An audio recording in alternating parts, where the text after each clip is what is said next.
كل سنة وانتم طيبين يا حبايبي، ربنا يعيد عليكم دايما الأيام بخير، ورمضان كريم عليكم وعلينا دايما يا حبايبي. ده فطار تاني يوم رمضان، قلت أشاركه معاكم وأجيب لكم إن شاء الله من أول ما بدأت لحد ما خلصت بإذن الله.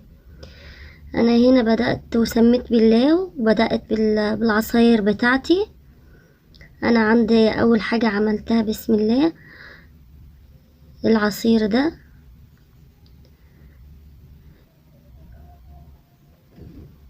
العصير ده مركز، انا خدت منه حطيت 5 معالق منه. ده حاجة انا اول حاجة بدأتها في الفيديو بتاعي العصاير. ده بطعم التوت يا حبايبي، بس جميل جدا مزز وحلو جدا. وده اول نوع عصير معايا.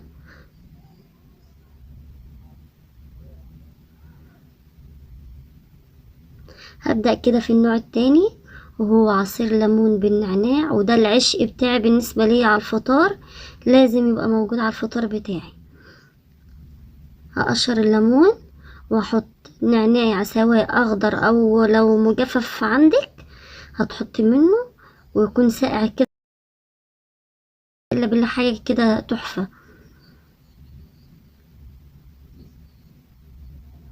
العصير ده جميل، انا ما بستغناش عنه عن سفرتي. كان عندي نعناع اخضر وحطيت، ويبقى ده تاني نوع من العصير بتاعي، ليمون بالنعناع. انت عايش انت عايش. طبعا لازم يكون ساقع.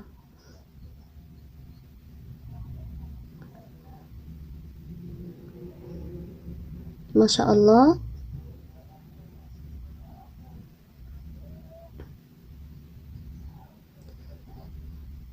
كده تمام خالص.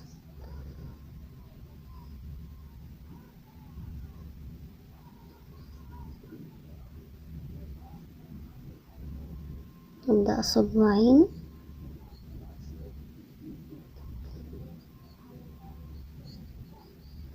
كده احنا خلصنا العصير بتاعنا، نبدأ بقى نسمي الله ونشوف هنعمل الفطار بتاعنا ايه. انا جبت الكرومباية سلقتها، انا هعمل النهاردة كرومب وممبار وشوربة شوفان وسمبوسة. سلقت الكرومب بتاعي كله اهوت. ما شاء الله ما شاء الله.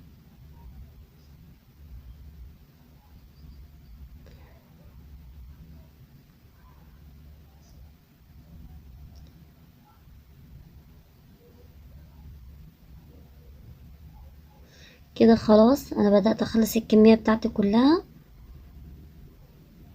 انا المية بتاعت الكرومب حطيت فيها ورق لوري وحبهان وملح. هنا خلاص بعد ما سلقته هبدأ ان انا اقطعه كده اهوت. قطعت الكمية كلها. رمضان الكريم عليكم يا حبايبي، وكل سنة وانتم طيبين. تمام انا كده خلصت اهوت. هبدأ اعمل الصلصة بتاعت الحشوة. البصل اللي انا كنت مخزناه هشتغل منه بقى. انا منزله متلجه وزي ما كنت قايله لكم في الفيديو.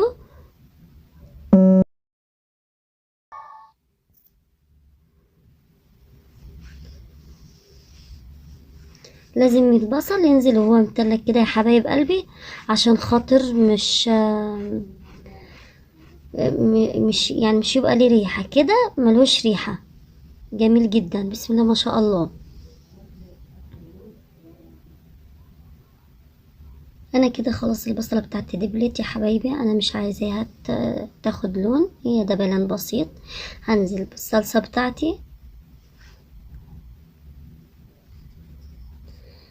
انا بحب وهي الصلصه قبل ما تتسبك احط عليهم معلقتين معجون صلصه، عشان يديني لون حلو للصلصه بتاعتي وللخلطه بتاعتي. انا بقى هغطي عليها واسيبها لحد ما تتخدع خالص. وهبدأ هنا هعمل حشوة الفرخة بتاعتي. هعمل بصلة واسيبها برضو لحد ما تدبل. تمام كده. هبدأ انزل بالرز بتاعي والبهارات بتاعنا.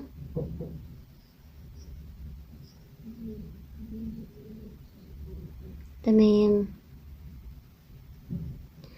اللهم صل على النبي. ما شاء الله. بدأت انزل بالبهارات بتاعي، كموني، ملحي، فلفل اسمر، كزبرة. تمام كده. هنزل بالمية، انا عايزة الرز نص تسوية.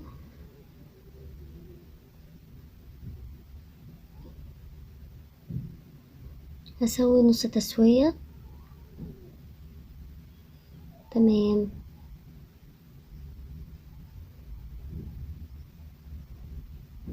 تمام. هبدأ احشي الفرخة بتاعتي وانزلها. انا حشيتها خلاص، الشوربة بتاعتي جاهزة. انزل بالورق اللوري، بصل، توم، حبهان، كمون، ملح، فلفل اسمر، ومعلقة عصير طماطم. تمام. واسيبهم طبعا يغلوا، واروح حاطة الفرخة بتاعتي واسيبها على جنب. وانا في الفترة دي ان شاء الله هحط الفرخة وهعمل الحشوة بتاعت، سوري، هعمل الخلطة بتاعت المحشي. بس ما جبتهاش معاكم عشان اقصر الفيديو عليكم.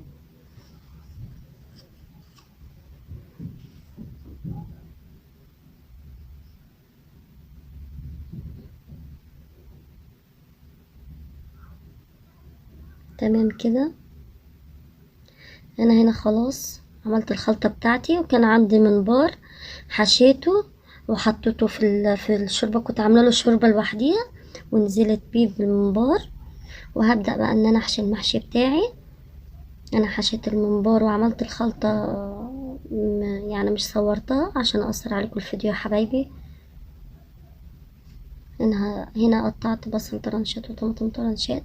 وهبدأ بقى ان انا احشي المحشي بتاعي.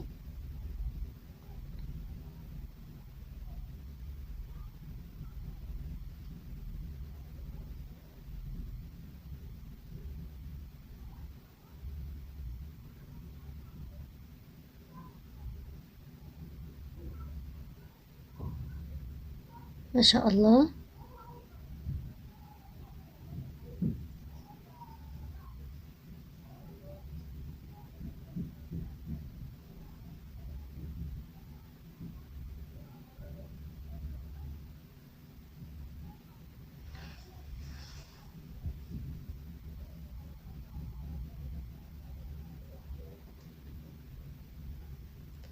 تمام. انا هبدأ اخلص الكمية بتاعتي كلها، وبعد كده نشوف هنعمل الصنف اللي بعد كده ايه.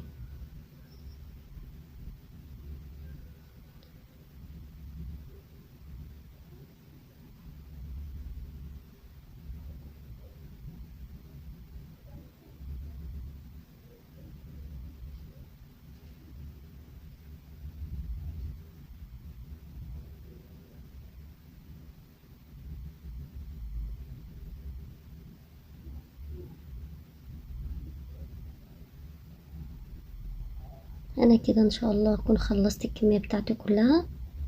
هبدأ بقى اسقي المحشي بتاعي بالشوربة واولع عليه، واحط معلقتين زيت على الوش. طبعا الزيت بيدي لمعة حلوة اوي للمحشي، سواء زيت زيتون او زيت عادي، المتاح عندك حط منه.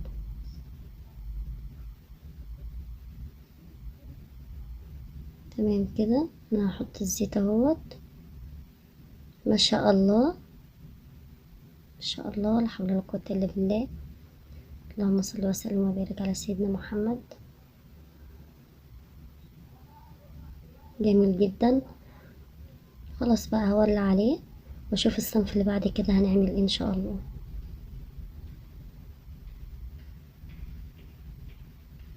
هنا الفرخة بتاعتي كانت استوت، حطيتها في دهنت وشها سمنة وحطيتها في الفرن. هنا بقى الصنف التالت معايا، هعمل اللحمة بتاعت السمبوسة. هنزل برضو بالبصل بتاعي اللي مفرزاه. تلج زي ما حضراتكم شايفين اهوت. هيسيبه يفك معايا خالص. احط معلقة واحدة سمنة او زيت، لان كده كده اللحمة بتاعتي بتبقى فيها دهون، فانا مش عايزة اكتر الدهون عندي. انا سبت لحد ما البصل فك خالص، وبعد كده نزلت باللحمة المفرومة بتاعتي.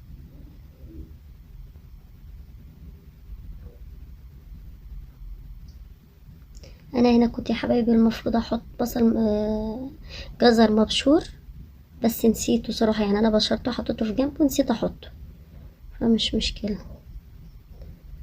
حطيت هنا بهاراتي بتاعي، فلفل اسود، كمون، ملح، ونص معلقة صغيرة كزبرة ناشفة. عايزة تستغنى عن الكزبرة استغنى عنها. انا ديت الحشوة المرة دي في السمبوسة عملتها باللحمة المفرومة. تمام. هبدأ هنا احشي السمبوسة بتاعتي.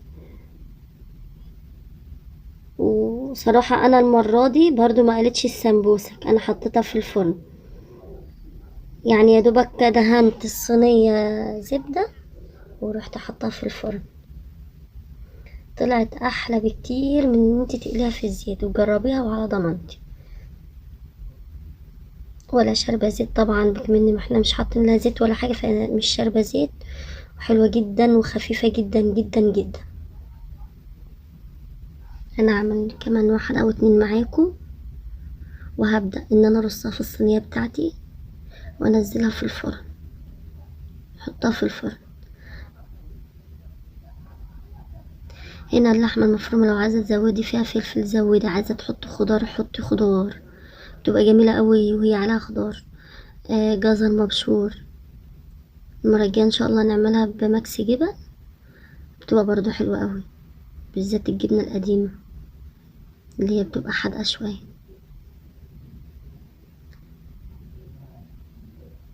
وهنا ممكن بدل ما تدخلها جوه كده عشان تثبت معاكي القفلة بتاعتها، طبق فيه مية، وتبدأ ان انت بس تعصي الطرطوفة بتاعتها، تبلي الطرطوفة مية وتروحي قافلة عليها، بتلزق معاكي وبتبقى زي الفل وما بتفتحش، سواء قليتها في الزيت او قليتها حطيتها في الفرن مش بيحصل لها حاجة. واخر صنف معايا شوربة الكويكر، ودي من اجمل الشوربة اللي موجودة، وبتتحط على الفطار في فطار رمضان هنا في السعودية. اهل السعودية اللي ربنا يكرمهم ان شاء الله دايما بيعملوها يعني.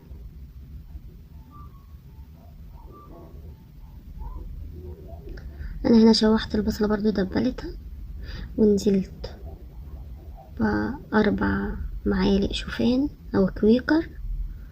طبعا كل واحد ليه الطريقة بتاعته في شوربة الكويكر، مش شرط انا اكون زيه مثلا، او يعني كل واحد ليه الطريقة بتاعته.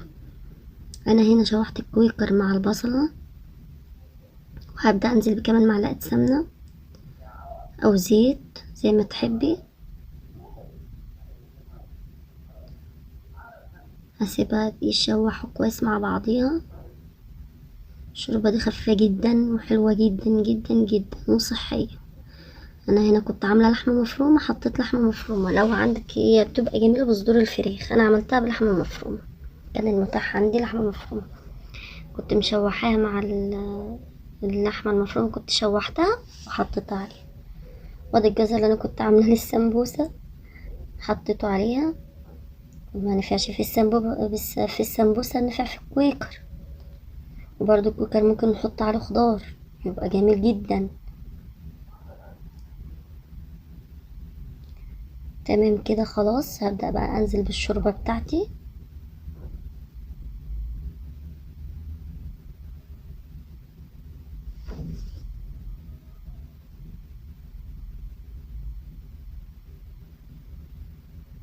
اللي مش حابب يحط جزر عليه بلاش، انتوا متاح في ايديكم كل حاجة، غيروا زي ما انتوا عايزين، كل حاجة متاحة معاكم.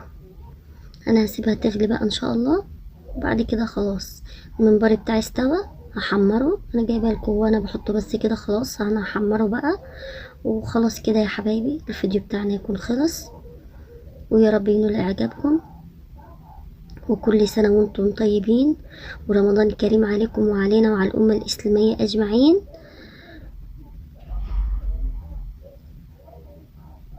كل سنة وانتم طيبين يا حبايبي. مع السلامة، اشوفكم في فيديو جديد ان شاء الله.